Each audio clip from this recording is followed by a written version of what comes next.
स्त्री का जीवन, यह कहानी रोने पर मजबूर कर देगी। शादी के 20 साल बाद कुछ भी नहीं बदला था। वही रमेश का चिड़चिड़ाना और वही ताने मारना मेरी तो जैसे आदत बन गई थी। यह बेवजह का गुस्सा मेरे लिए कोई नई बात नहीं थी। वह महीने में 3-4 बार मुझ पर ऐसे ही बरस पड़ता था। पहले पहले मैं उसका विरोध किया करती थी, लेकिन जब कई सालों तक रमेश में कोई बदलाव नहीं दिखा तो मैंने खुद को ही बदल लिया। अब रमेश के कुछ भी कहने से मुझे कोई फर्क नहीं पड़ता था। रमेश की हर बात को मैं चुपचाप सुन लेती थी।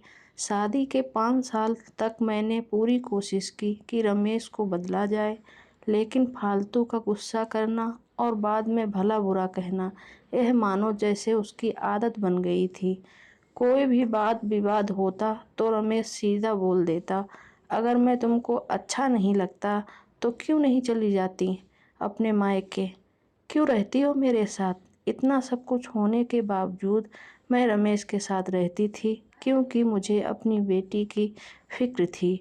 और मैं जाती भी तो कहाँ जाती, अपने बूढ़े माँ बाप को परेशान करना नहीं चाहती थी। मुझे अपनी फिक्र नहीं थी, मुझे फिक्र थी तो बस अपनी शादी लायक हो रही बेटी की। मैं नहीं चाहती थी कि पति पत्नी के झगड़े की वजह से सिया डिस्टर्ब हो। सिया की पढ़ाई पूरी हो चुकी थी, उसके लिए अब शादी के रिश्ते आने लगे थे। कई रिश्तों को सिया ठुकरा चुकी थी। 2-3 महीने बाद एक अच्छा रिश्ता आया। रमेश एक शाम अपनी बेटी के पास बैठकर उसे बताने लगा, सिया बहुत अच्छा लड़का है, पढ़ा लिखा है, बड़ा घर है, बहुत अच्छी नौकरी है। ऐसे रिश्ते बार बार नहीं आते बेटा, इस बार मना मत करना।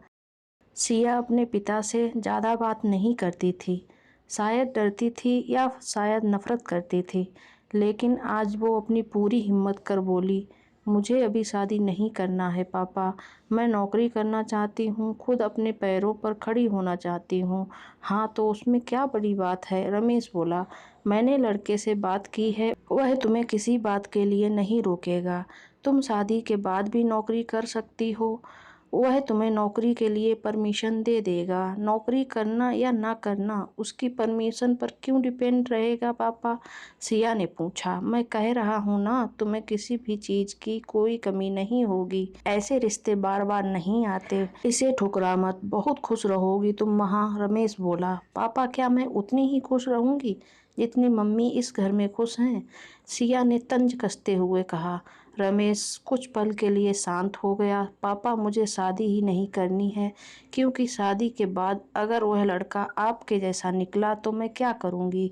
मुझे आपके जैसा जीवन साथी नहीं चाहिए जो बिना बात के मुझ पर हमेशा चिल्लाए।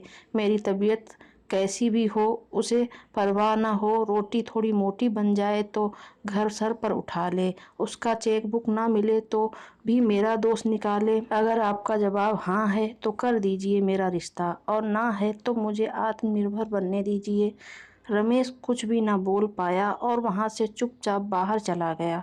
आज उसे अपने पत्नी के सामने जाने में शर्म आ रही थी। चलते चलते उसकी आंखों से आंसू बह रहे थे। रमेश ने आज से अपने आप को बदलने का निश्चय किया। अगले दिन से पत्नी ने अपने पति में काफ़ी बदलाव देखा। वह सोचने लगी कि जो हिम्मत सिया ने दिखाई है, वह हिम्मत अगर मैं पहले ही दिखा देती तो शायद परिस्थिति कुछ और ही होती। अब सिया पढ़ लिख कर अच्छी नौकरी करने लगी थी और 2 साल बाद उसके लिए एक और अच्छा रिश्ता आया। और उसकी विदाई पर रमेश बोला, बेटा तू हमेशा खुश रहेगी, क्योंकि तेरा पति तेरे बाप जैसा नहीं है। रमेश की यह बात सुनकर सिया के आंखों से आंसू बहने लगे। दोस्तों, स्त्री का जीवन ऐसा ही होता है। हमारे समाज में औरतों को भले ही देवी का दर्जा दिया जाता है, लेकिन वह स्वतंत्रता नहीं दी जाती जो उन्हें मिलनी चाहिए। कहानी पसंद आई हो तो लाइक और शेयर करना ना भूलिए। इस कहानी पर आपकी क्या राय है हमें कमेंट करके ज़रूर बताएं। चैनल पर नए हो तो चैनल को सब्सक्राइब ज़रूर करें। कहानी सुनने के लिए आपका बहुत बहुत धन्यवाद।